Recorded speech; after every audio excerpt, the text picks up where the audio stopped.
where I major in history and then I do a double minor in political science and geography. I'm an intern at the Berman Museum in Ann, right here, so I handle edged weaponry. I do a lot with the military history artifacts. So I've been there for about a year, and so as part of my internship, I've gotten the opportunity to do a couple educational programs. So this is one I'm going to do. It's called Fallen Heroes of Calhoun County, the Soldiers and the Sacrifice. So, why I preserve my soldiers' legacies is I have family ties to the military. I grew up in a very military-heavy family. About a third of my family has served in the military from all branches except Space Force and the Coast Guard. So, we've also served in every conflict since 1776. So, and another reason why I do it is music. So, I love music. Music is a big passion of mine.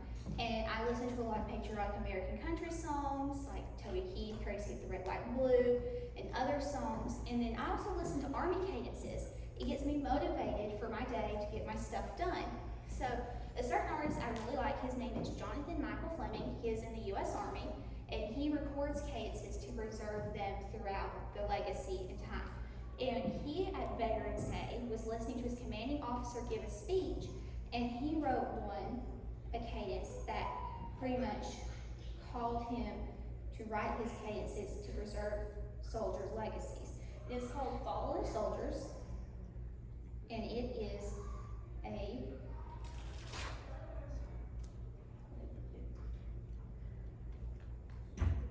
a cadence that describes a soldier's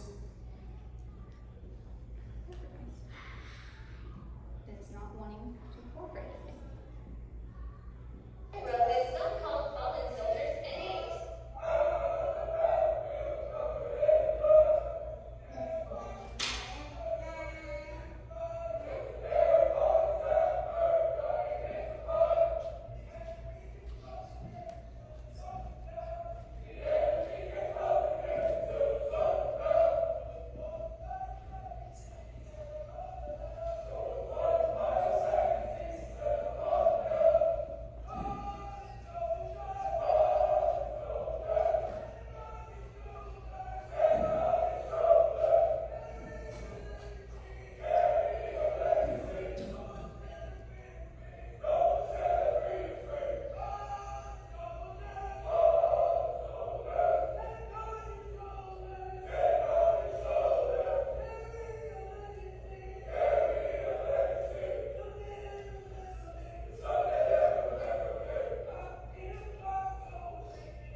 When I first heard it, what struck me the most was the line that says, "Fallen soldiers, we stand on your shoulders, we carry your legacy, because no one said that freedom's free."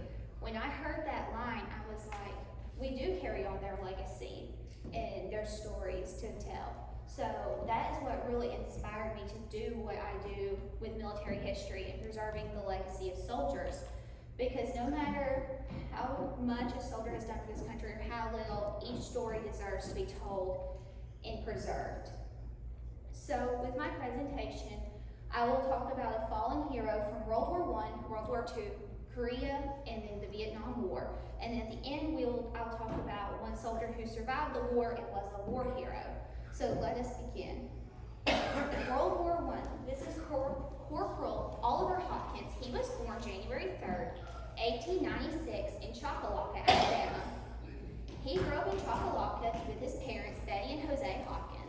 He redshirted for the draft June 5th, 1917 in Anniston, but he was not called into service till October 29th, 1917, where they trained him and they shipped him out June 1918. He was sent to France. He was a part of the U.S. Infantry in Company I of the 366th Infantry Regiment in the 92nd Division. The 92nd Division was one of the few African American only units in the U.S. Army that during World War I.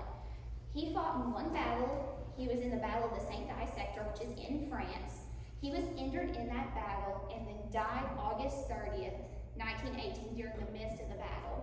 He died from his wounds. His body was brought back home to Anniston. He's buried here in Highland Cemetery with his family. He was awarded the Purple Heart and the World War I Victory Medal. He was one of the few African American soldiers from Calhoun County to fight in World War I.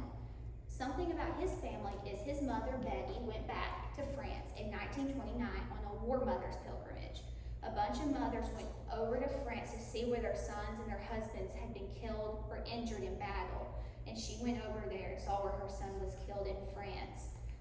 So, that's Corporal Oliver Hopkins. He's one of the few pictures we have of him today. Now, World War II. This is Seaman Second Class George Washington Ingram. He was born February 22nd, 1918 in East Tavoga, Alabama. He enlisted in the U.S. Navy March 18th, 1941, even before America had got into World War II. He was a part of Patrol Squadron 12. He was stationed at Kahoma Naval Air Station, which is Pearl Harbor. So on the day of December 7th, 1941, most of his unit was away for training, but for some reason he stayed home. We really don't know why he stayed back, but he did.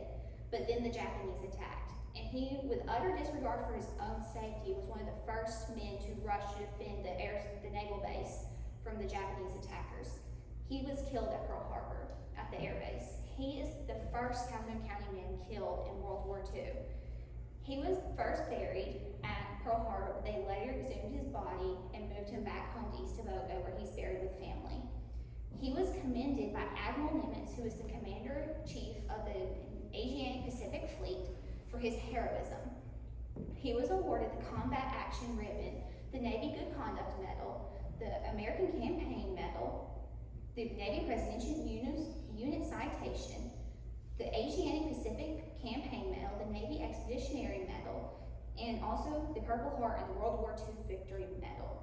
In 1943, they named a USS Destroyer Escort after him, and it is still named that to this day, the USS George Washington Ingram. If you would like to know more about George Washington Ingram and see some of his personal artifact as well as to other men from Calhoun County who died at Pearl Harbor, you can visit next door at Bourbon Museum. We have a whole room dedicated to Pearl Harbor and 3 fallen men from Calhoun County of Pearl Harbor, and it is filled with all their personal belongings. Now, the Korean War. This is Lieutenant Thomas E. Kilby III. To understand Thomas Kilby's service to our country, we must understand his family service. His grandfather was Thomas Kilby I. He was mayor of Anniston in the early 1900s and then went on to be governor of Alabama from 1918 to 1923. He was also president of Kilby Steel Company here in Anniston. And then while he was governor, his son went and enlisted in France, who is Oscar Kilby, in World War I.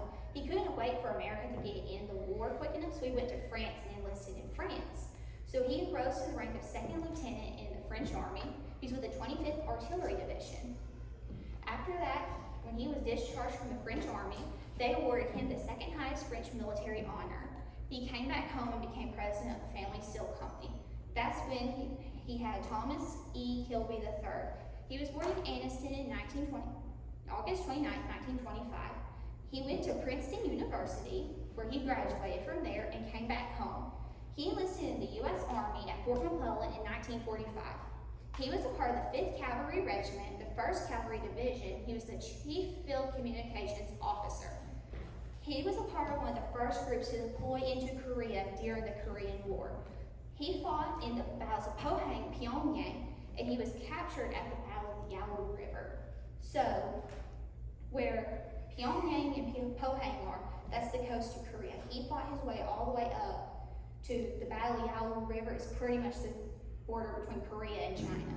That's how far his group had pushed through.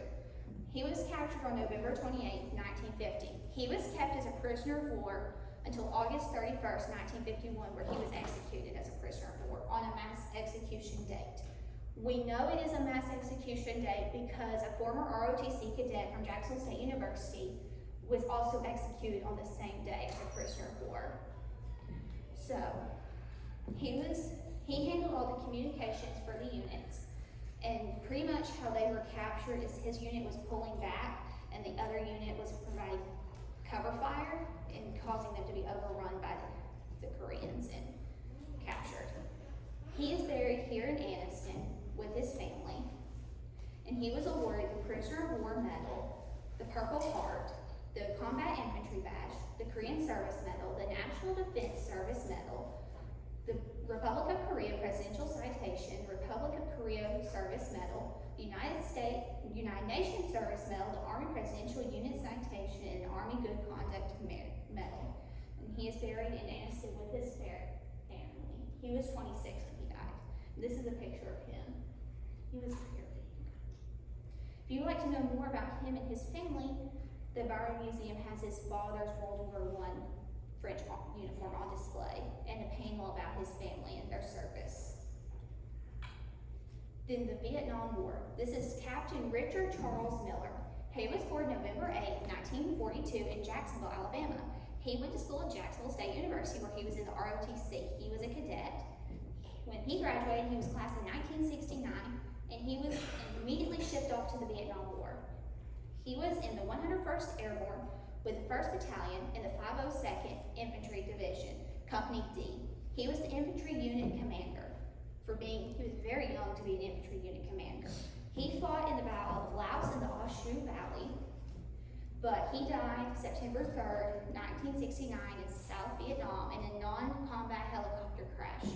What had happened is he was on the helicopter and they landed to pick up an additional 4 men. As they were taking off from the landing zone, the helicopter rotary blades hit the canopy above, causing them to bounce up and down like a ping pong ball. Then they rolled into a ravine where they were engulfed in flames. All 9 men on board perished. He was awarded the Silver Star, the Bronze Star, and the Air Medal, as well as the Combat Infantry Badge, the Marksmanship Badge, the Parachutist Badge, the National Service Medal, the Vietnam Campaign Medal, the Vietnam Service Medal, Army Presidential Unit Citation, and the Vietnam Gallantry Medal. He is buried in Green Lawn Cemetery in Jacksonville, Alabama, and his name is on the Vietnam War Memorial up in Washington, D.C., on panel 18, line 29. So this is him when he was at training in Fort Benning to learn how to jump out of the helicopters. And now we'll talk about a hero that survived the war. This is Captain Kenneth Griffith. He was born January 29th, 1940 in Blue Mountain, Alabama. He went to the military. He went to the U.S. Army as soon as he graduated high school. He was originally a military police officer where he was stationed across the Southeast as well as Europe.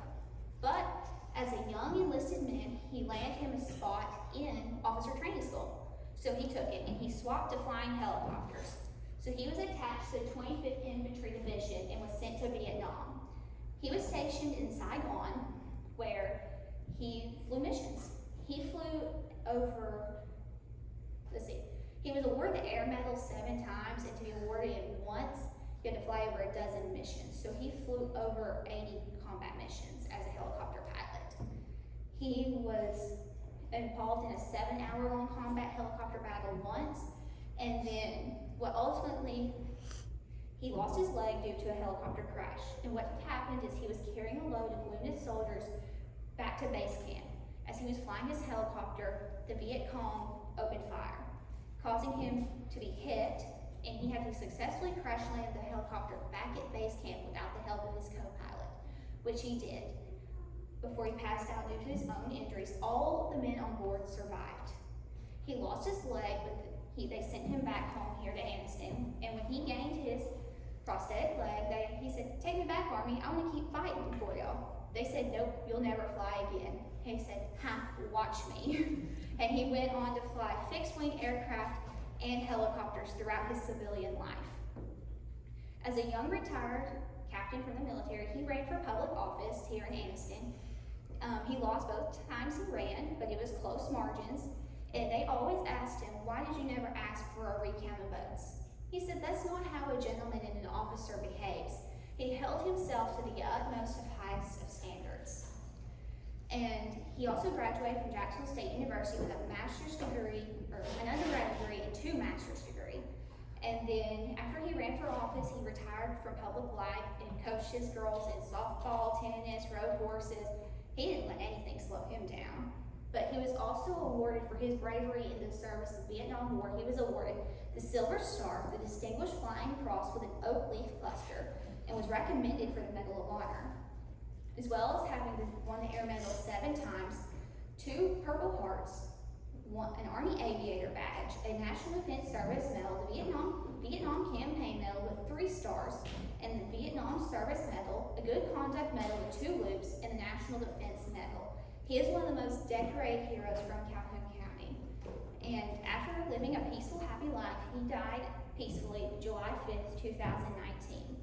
This is my great uncle. He is one of the reasons why I do what I do, so I can tell the family story. Any questions? Before I move into our second part of our presentation, where I will talk about all the artifacts I have brought with me. So let me put my gloves on. I do have one. Yes, Are there not any women that served in the military from Calhoun County?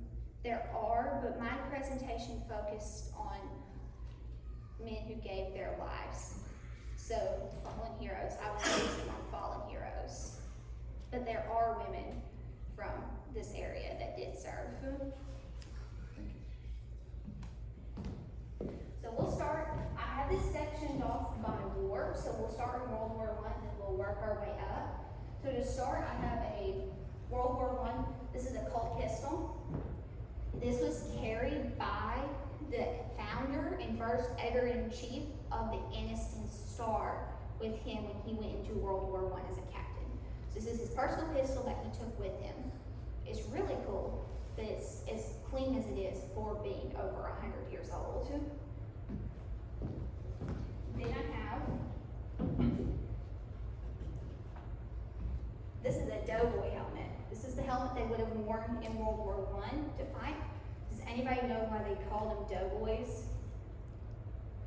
They called them doughboys because, so most people it's because they thought they were new soldiers, so they were like freshly made dough, so they could be molded.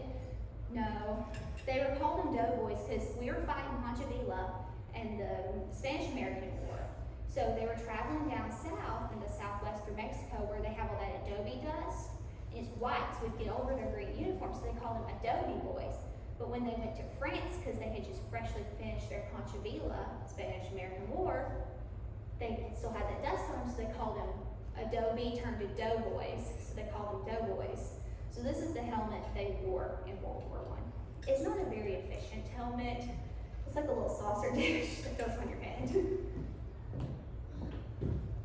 Then we have a pair of World War I dog tags. So these were, when dog tags were first introduced, was in World War I. So this had all the soldiers' information on it, his name, his service number, blood type, his religion, his fingerprint, pretty much everything, so they could identify the soldier. So this is a pair from the U.S. Army. If you had a pair from the U.S. Navy, they just looked slightly different because they were 2 different branches. But this is a pair from the U.S. Army. And now we have this is our World War I Victory Medal.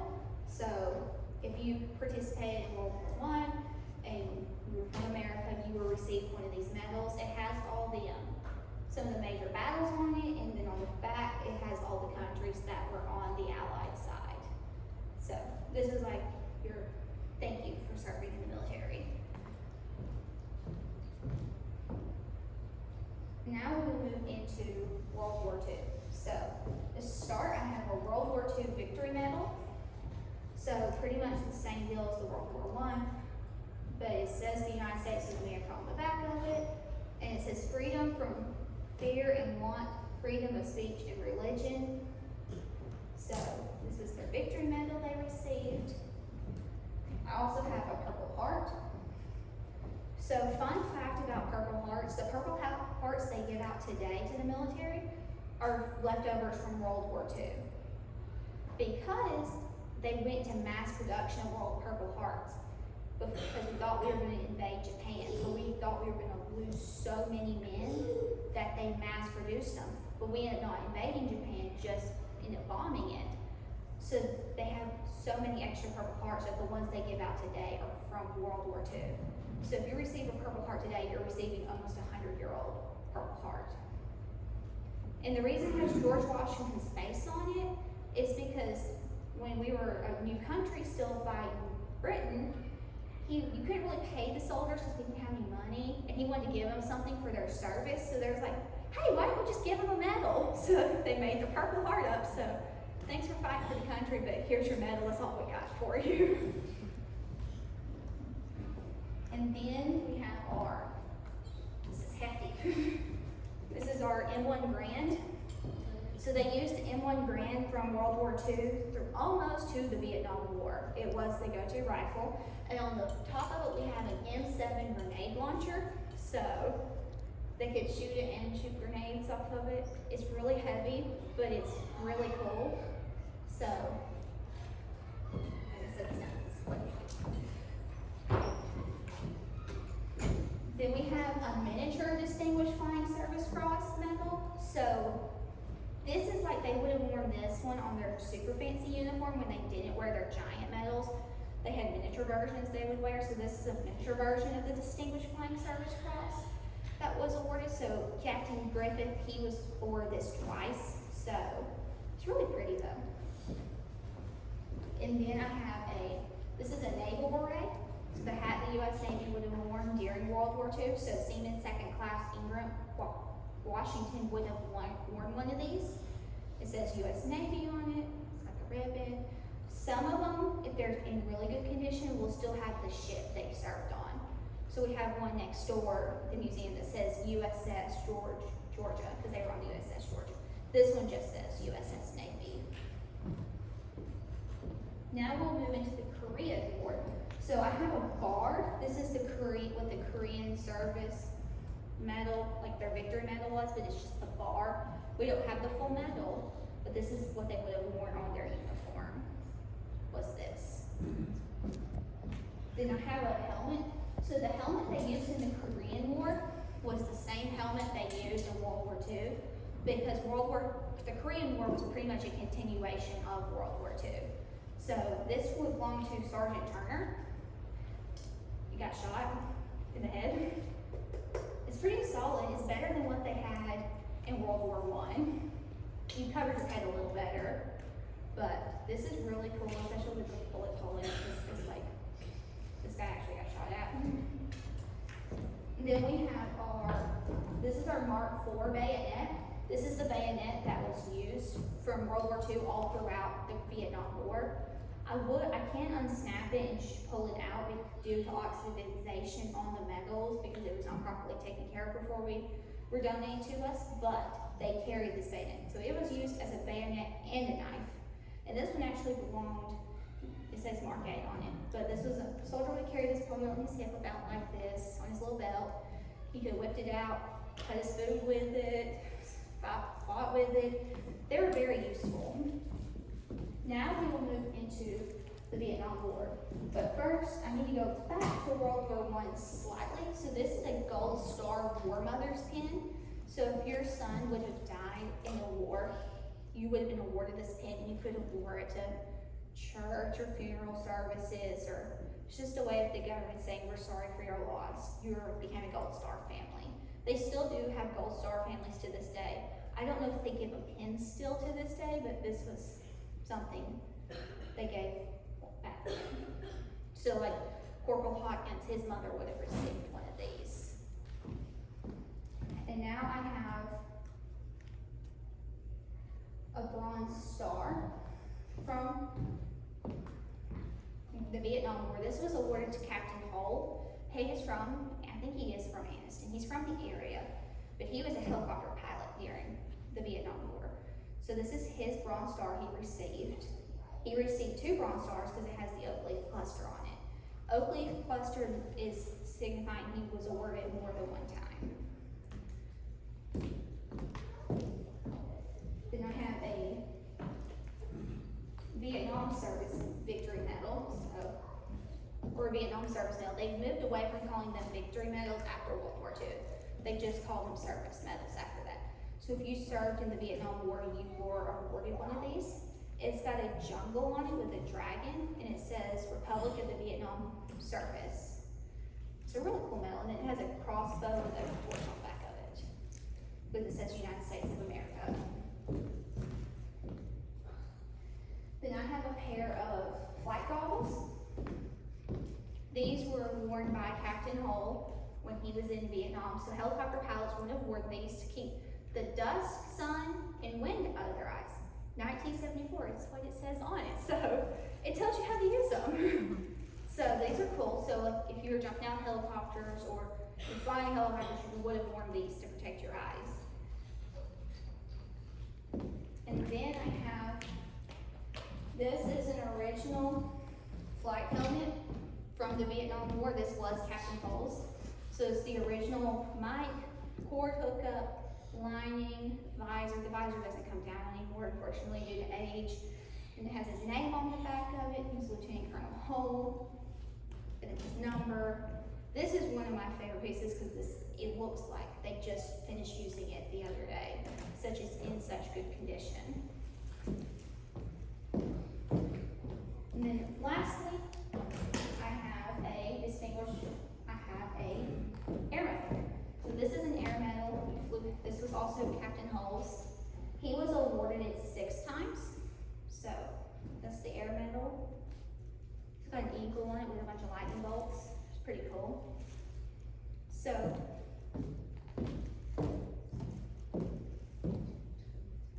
that is all I have today. If you have any questions, if you'd like, you're more than welcome to come here on the stage and look at the artifacts. I ask that you just do not touch them. And thank you so much for coming.